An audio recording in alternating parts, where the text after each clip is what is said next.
Hey guys, it's Jordan again. I know a couple of you have actually been pointing out the fact that I don't really introduce myself with my name often enough, and I'm kind of glad that you're calling me out on it, so I'll try to do a little bit better. For this week's video, I actually got an email from Nat, who was asking about PhotoPass and what has changed about it, which is actually a really good question because since the Max Pass was debuted this summer, a lot of things about PhotoPass have completely changed. So I'm just going to do a video that talks about the options that you have with PhotoPass and how you can get those, what they're going to cover, those sorts of things. So you actually have 4 different options to purchase PhotoPass. Some of them can be purchased ahead of time, some of them can be purchased while you're there, some are actually recommended that you purchase early and activate later. But let's get into that. The most comprehensive ones start with the PhotoPass Plus 1 week. And that is exactly what it sounds like. It's 7 days of all of your digital photos available to download. You get them for 45 days. That includes a PhotoPass photographer pictures, attraction photos, and even some photos taken at character dining experiences. So if you're someone that knows that you're going to be wanting to download almost all the pictures that you get during your trip, then this might be your best option. It is 80 bucks, and it's recommended that you purchase that one either before or after. You can get it online. There are another 2 collections that you actually have to purchase in person, either on Main Street or Buena Vista Street. And those are the PhotoPass Collection and the PhotoPass Collection Plus Disc. With the PhotoPass Collection, it is $99, but with it you get unlimited downloads of all the pictures that are in your PhotoPass account from the past 45 days. It also will give you 1 voucher so you can get some printouts from one of your character dining experiences. And you will also get what they call the Disneyland Resort Gallery Disc, which pretty much means that you don't have to worry about taking pictures around the resort. You get some professional quality pictures on a CD that you can keep. The only difference between this one and the PhotoPass Collection Plus Disc is that the Plus Disc is $20 more expensive, and you get a disc with all of your photos on it that you have had in your account up to that point. If you are somebody that you want pictures, but you don't want them that extensively, then these might not be your best options. And I know that Nat also specifically asked about being able to edit the photos online. Once you download the pictures, you can edit them all you want, but they do not have any editing available on the PhotoPass website. They used to have a PhotoPass 1-day option, but with the introduction of the Max Pass, that no longer exists.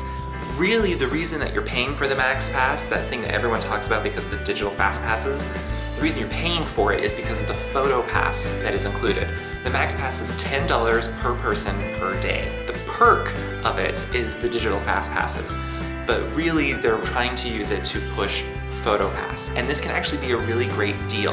If you're really just interested in the PhotoPass and not terribly interested in the FastPass options, then the Max Pass can save you a ton of money because you can have 1 person purchase a Max Pass for each day, and they are responsible for downloading all of your party's pictures.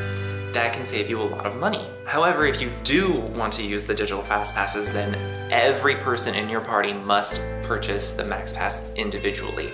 And so in that way, it can add up very quickly. Now, of course, if you do have the Signature Plus or Premier Annual Passes, all of this is 100% included in your annual pass already, and you actually get your photos for 1 calendar year. So that's something that you wouldn't have to worry about if you had annual passes, but I know most people don't who are looking into PhotoPass, so hence why we're going over it.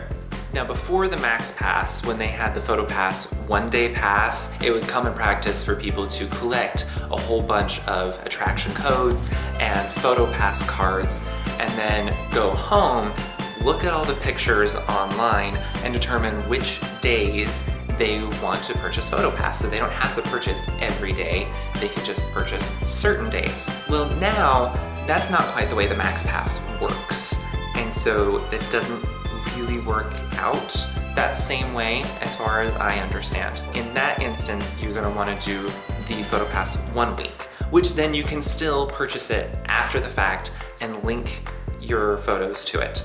That is still okay, but you can't really pick and choose which days you're going to purchase for anymore. You also have the option, if you would like, to have a one-time extension of the life of your digital photos. Like I mentioned, your photos will stay online for 45 days. You can buy a one-time 60-day extension for $20, and then they will stay online longer.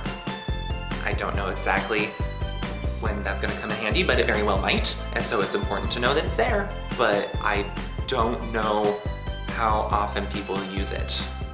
So hopefully that gives you a good overview of the PhotoPass system now that the Max Pass is live. I'm going to put links in the description, as I said, to the PhotoPass website so you can look at the packages that are available online. The other packages, the PhotoPass Collection and Collection Plus disc, those have to be purchased in person at the park, but the others can be purchased online, so you can find that, as well as our general pros and cons list that we find with Disney's PhotoPass. So that link will also be in the description below. So hopefully that helps, and if not, keep those questions coming, leave them in the comments below, and maybe this will spur another video so that I can do a little bit more about PhotoPass, because this is so different than it used to be and not anything the same as Walt Disney World. So it's important for people to be able to understand it a little bit better. As well, you can also leave any suggestions that you have for other videos that you'd like to see. Check us out on our website, Facebook, Instagram, all sorts of things. We're all over the place. And we will see you guys next week. All right, bye.